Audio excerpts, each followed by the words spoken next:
इस सीरीज़ के अंदर हम टाइप कन्वर्जन तक सब कुछ सीख चुके हैं। तो आज की वीडियो के अंदर हम कंडीशंस को देखेंगे कि डार्ट के अंदर हमें कौन कौन सी कंडीशंस मिल जाती हैं। तो वीडियो को शुरू करते हैं।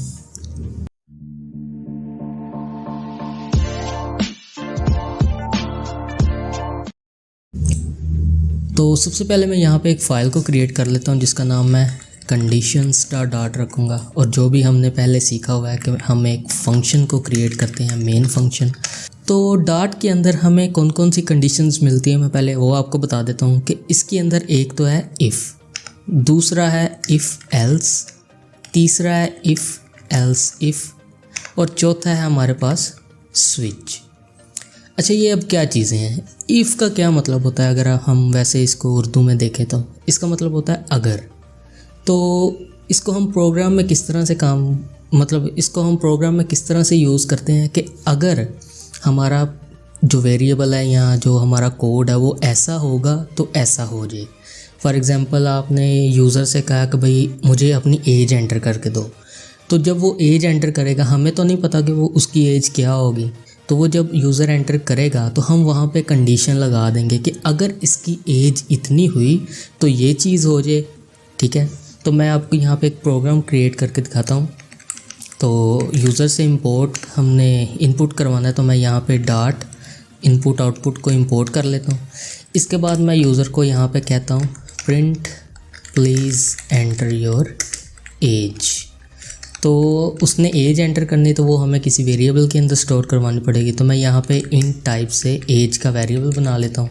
अब मैं एज के अंदर क्या करता हूँ, मैं उसकी एज को गेट करूँगा। तो वो करने के लिए हमें पता है कि हमें जो रिस्पॉन्स मिलेगा वो स्ट्रिंग के अंदर मिलेगा, तो उसको इंट के अंदर कन्वर्ट करने के लिए हमें इंट डॉट पार्स को यूज़ करना पड़ेगा। और इसके अंदर std in dot read line sync dot to string करेंगे, तो इससे जो भी रिस्पॉन्स आएगा वो इंट के अंदर यहाँ पे कन्वर्ट हो जाएगा। इसको हम बाद में यूज़ कर सकते हैं। तो अभी हम यहाँ पे कंडीशन को यूज़ करते हैं। तो इफ़ कंडीशन हम किस तरह से कर सकते हैं कि अगर ये इफ़ का सिंटेक्स ये होता है कि इफ़, और यहाँ पे हम अपनी कंडीशन को अप्लाई करते हैं, और इसके बाद ये इसकी बॉडी है। तो कंडीशन के अंदर हम कर देते हैं कि अगर एज जो है वो इक्वल होती है हमारे 20 के, तो प्रिंट कर दे योर एज इज़ 20। सही है, सेव करेंगे। तो अभी मैं इस प्रोग्राम को रन करता हूँ, डार्ट रन, और यहाँ पे कंडीशंस, तो वो कहता है कि अपनी एज एंटर करो। तो मैं यहाँ पे क्या कर देता हूँ, मैं यहाँ पे 20 ऐड कर देता हूँ। तो जब मैंने 20 ऐड किया, तो जब हमारा जो इंटरप्रेटर है वो यहाँ पे पहुँचा, उसने यहाँ से एज को गेट किया। इसके बाद उसने देखा कि भाई अगर हमारी एज 20 के इक्वल होगी तो ही ये चीज़ प्रिंट होगी। तो क्योंकि हमने यहाँ पे 20 ऐड किया था, इनपुट करवाया था, तो उसने देखा कि ये कंडीशन तो ये ट्रू हो रही है, तो उसने हमें ये प्रिंट कर दिया। अगर मैं इसको दोबारा से रन करके दिखाऊं, तो अगर मैं इसकी एज 20 की जगह कुछ और ऐड कर देता हूं, फॉर एग्जांपल 56 ऐड करता हूं, तो आप देखें हमारा प्रोग्राम क्लोज़ हो चुका है, क्योंकि हमने यहाँ पे कंडीशन रखी थी कि अगर 20 होगी तभी ये प्रिंट करे, वरना जो भी है वो प्रोग्राम क्लोज़ हो जाएगा। तो अब ये वरना वाली जो कंडीशन है ना, कि अगर ऐसे नहीं हुआ तो ऐसे हो जाए, वो हमारी आती है इफ़ और एल्स। अब हम इसके अंदर अपनी जो कंडीशन है वो रखते हैं। तो मैं इस कंडीशन को यहाँ पे अभी के लिए कमेंट कर देता हूँ। तो इसके अंदर हम क्या करते हैं, हम यहाँ पे कंडीशन को रखते हैं कि if age is equal to 20, अगर एज 20 होगी तो प्रिंट कर दे योर एज इज़, और यहाँ पे हम एज इस तरह से कर लेंगे। अगर 20 वो एंटर नहीं करता तो क्या करें, print you did not enter correct age. सही है। तो अभी हम इस प्रोग्राम को रन करते हैं। तो अभी अगर हम यहाँ पे 20 एंटर करें तो वो कह देगा कि योर एज इज़ 20, क्योंकि ये वाली कंडीशन ट्रू हो जाएगी। लेकिन अगर हम यहाँ पे 20 की जगह कोई और एज एंटर करें, फॉर एग्ज़ाम्पल मैं यहाँ पे 15 कर देता हूँ, तो आप देखें इसने ये वाली कंडीशन पहले देखी कि अगर एज 20 होती है तो इसने ये प्रिंट करना था। क्योंकि ये सारी कंडीशन यहाँ पे फॉल्स होगी तो एल्स वाला पार्ट एग्जीक्यूट होना था, क्योंकि अगर ये नहीं तो फिर ये तो एल्स वाले पार्ट के अंदर हमने प्रिंट करवाया था you did not enter correct age, तो आप देखें यहाँ पे वो प्रिंट हो चुका है। तो यही चीज़ होती है इफ़ एल्स। इसको आप अपने प्रोग्राम में किस तरह से यूज़ करते हैं कि अगर आपको कोई ऐसी सिचुएशन मिल जाती है कि भाई हमारा रिस्पॉन्स पता नहीं क्या आएगा, तो हम वहाँ पे इफ़ एल्स को यूज़ करते हैं कि अगर इस तरह नहीं आता तो इस तरह हो जाए, कि अगर ऐसा होगा तो ये चीज़ हो जाए वरना ये चीज़ हो जाए। एल्स के अंदर जो भी होगा ऊपर वाली अगर सारी कंडीशन फॉल्स हो जाएगी तब ये एल्स वाला पार्ट जो है वो एग्जीक्यूट होगा। अब हम देख लेते हैं इफ़ एल्स इफ़, क्योंकि हमने हो सकता है कि भाई अगर ऐसा हो तो ऐसा हो जाए और अगर ऐसा हो तो ऐसा हो जाए, तो इस तरह से भी हम कंडीशंस को राइट कर सकते हैं। तो हम अभी इस सारे को भी कमेंट कर देते हैं। इसके बाद हम इफ़ एल्स इफ़ के अंदर आते हैं। तो इफ़ एल्स इफ़ के अंदर क्या करेंगे, हम पहले इफ़ और यहाँ पे कर देते हैं एज इज़ इक्वल टू 20, कि अगर एज 20 होगी तो प्रिंट कर देगा योर एज इज़, और यहाँ पे हमारा वेरिएबल जो भी उसके अंदर वैल्यू होगी। एल्स इफ़, तो ये एल्स इफ़ क्या करता है कि अगर ये वाली कंडीशन ट्रू नहीं होगी तो वो ये वाली कंडीशन को चेक करेगा कि वरना अगर एज जो है वो होगी 36 तो प्रिंट कर देगा यू आर ओल्डर देन 30। ठीक है, इस तरह कोई भी कंडीशन रख लेते हैं। इसके बाद हम जितनी चाहें उतनी एल्स इफ़ लगा सकते हैं, लेकिन हमें एंड पे एक एल्स को लगाना पड़ेगा, क्योंकि हम चाहते हैं कि भाई अगर ये वाली कंडीशन जो है ये फॉल्स हो जाए तब वो देखे कि अगर ये वाली कंडीशन ट्रू होती है। अगर ये भी कंडीशन ट्रू नहीं होती तो फिर वो और कोई देखेगा कि अगर ये कंडीशन ट्रू होती है। अगर वो भी नहीं होती तो हमने कोई ना कोई रिस्पॉन्स तो देना ना, वरना प्रोग्राम जो है वो क्लोज हो जाएगा। तो एंड पे हमें एक एल्स वाला जो है वो देना पड़ेगा। तो अगर ये दो कंडीशंस ट्रू नहीं होती तो हम एंड पे प्रिंट करवा देते हैं all given conditions were not true. ठीक है, तो अब हम इसको रन करके देखते हैं। तो एक दफ़ा इसको क्लियर कर लेते हैं और यहाँ पे रन करते हैं। तो अभी हमने दो कंडीशन यहाँ पे रखी है। तो अगर तो एज 20 होगी तो ये वाली प्रिंट जो स्टेटमेंट है वो एग्जीक्यूट होगी। अगर इसकी एज 36 होगी तो ये वाली जो स्टेटमेंट है वो एग्जीक्यूट होगी। तो अभी हम ये वाली करके देख लेते हैं। तो अगर हम यहाँ पे 36 करें तो आप देखें यू आर ओल्डर देन 30, क्योंकि इसको जब कंडीशन मिल गई, इसने पहले ये वाली कंडीशन को देखा, ये तो फॉल्स होगी। इसके बाद ये इस कंडीशन पे आया इफ़ एल्स वाली, एल्स इफ़ वाली, तो इसने देखा कि ये 36 आ रहा है, मतलब ये कंडीशन ट्रू हो रही है, तो इसने ये वाली एग्जीक्यूट कर दी। तो अभी अगर हम इन दोनों कंडीशंस में से मतलब 20 भी नहीं करते 30 भी नहीं करते, हम यहाँ पे 65 कर देते हैं, तो आप देखें all given conditions were not true. तो क्या मतलब ये दोनों कंडीशन जो हैं ये फॉल्स हो चुकी हैं। तो एल्स वाला जो पार्ट था वो एग्जीक्यूट हो चुका है। तो इसी तरह हम जितनी और चाहें उतनी कंडीशन एल्स इफ़ के अंदर लगा सकते हैं। फॉर एग्जांपल मैं यहाँ पे एक और कर देता हूँ एल्स इफ़, और यहाँ पे मैं एज इज़ ग्रेटर दैन 50 कर दूँ। तो इसकी प्रिंट स्टेटमेंट के अंदर मैं यहाँ पे कर देता हूँ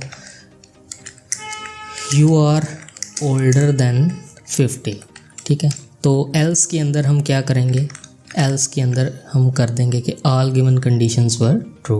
तो इस तरह अगर हम अभी देखें तो पहले तो ये हमें जो एग्जैक्ट कंडीशन है उसके अकॉर्डिंग कर रहा था कि अगर ये 20 होती है तो ही सिर्फ ये प्रिंट स्टेटमेंट करे, अगर ये 30 होती है तो ये प्रिंट स्टेटमेंट करे। इसके बाद हम देखेंगे कि अगर एज जो है ये 50 से ज़्यादा होगी तो ये वाली प्रिंट स्टेटमेंट करेगा। इसके बाद हम यहाँ पे एक दफ़ा रन करके देख लेते हैं। तो मैं यहाँ पे ये 20 वाला भी हमने देख लिया, 36 वाला भी देख लिया। तो आप देखें 200 और यहाँ पे लिखा आ चुका है यू आर ओल्डर देन 50, क्योंकि ये वाली जो स्टेटमेंट है ये एग्जीक्यूट हुई है। क्योंकि इसके अंदर हमने रखा है कि अगर एज 50 से ज़्यादा हुई तो 200 जो है वो 50 से ज़्यादा ही है, इसलिए ये दोनों कंडीशंस जो हैं फॉल्स होगी और ये वाली कंडीशन हमारी ट्रू होगी। तो इफ़ एल्स इफ़ इस तरह से काम करता है। अभी हम एक प्रोग्राम को भी क्रिएट करेंगे, उससे आपके कॉन्सेप्ट जो हैं वो और क्लियर हो जाएंगे। अभी हम देख लेते हैं स्विच को। अब ये स्विच क्या चीज़ है, इसके अंदर ये भी इफ़ एल्स इफ़ इस तरह से ही है, लेकिन इसका सिंटेक्स जो है ये काफ़ी ईजी है। इसके अंदर हम क्या करते हैं, स्विच को यूज़ करते हैं और स्विच के अंदर हमने जिस वेरिएबल या जिस चीज़ पे हमने कंडीशंस को रखना है वो उसको ऐड करते हैं। तो मैं यहाँ पे एज पे सारा कुछ करना चाहता हूँ तो उसको ऐड करते हैं। इसके बाद इसकी बॉडी इस तरह से असाइन करते हैं। तो इसके अंदर हम केसेस को यूज़ करते हैं। तो केस पहले हम कंडीशन कौन सी रखना चाहते हैं कि अगर केस 20 कि अगर एज जो है वो 20 होगी तो प्रिंट कर दे योर एज इज़ और यहाँ पे एज का। अब इसके अंदर हमें एक और चीज़ करनी पड़ती है, ब्रेक। ये हम क्यों यूज़ करते हैं ये मैं आपको बाद में बताता हूँ। इसके बाद हम एक और कंडीशन रख लेते हैं कि अगर केस हमारा जो है 50 होता है तो प्रिंट कर दे यू आर ओल्डर देन 49। ठीक है, इसको भी हम ब्रेक कर देते हैं। और इसके अंदर हमें जो एल्स वाला पार्ट होता है ना, कि अगर ये सारे केसेस ट्रू नहीं होते तो बाय डिफ़ॉल्ट ये क्या रिटर्न करे, डिफ़ॉल्ट के अंदर हम यहाँ पे प्रिंट करवा देते हैं अपना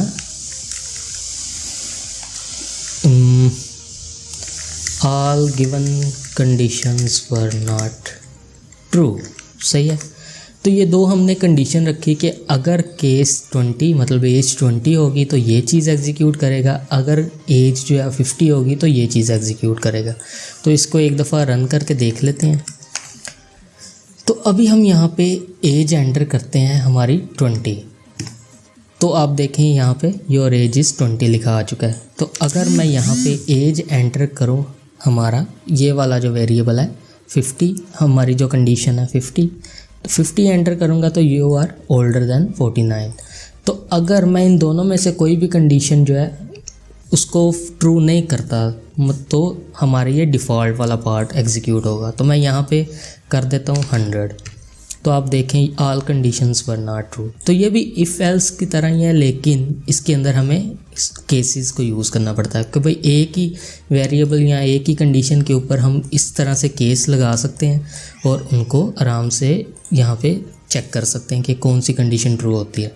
तो अभी मैं आपको बताता हूँ ये मैंने ब्रेक क्यों यूज़ किया। अगर मैं इसको यहाँ से रिमूव कर दूँ तो आप देखें यहाँ पे एरर आ रहा है। वो कहते हैं कि case shouldn't complete normally, try adding break return और थ्रो।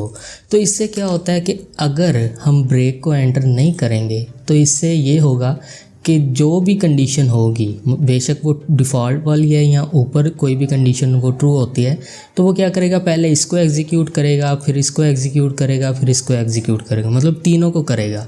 तो इस चीज़ को रोकने के लिए हम यहाँ पे ब्रेक को यूज़ करते हैं कि अगर जो भी कंडीशन होगी, फॉर एग्जांपल ये 20 वाली कंडीशन ट्रू होती है तो ये इसको प्रिंट करेगा और यहाँ पे हमारे प्रोग्राम की एग्जीक्यूशन को ख़त्म कर देगा, मतलब इस कंडीशन को यहाँ पे रोक देगा, ये बाहर इस स्विच से बाहर निकल आएगा।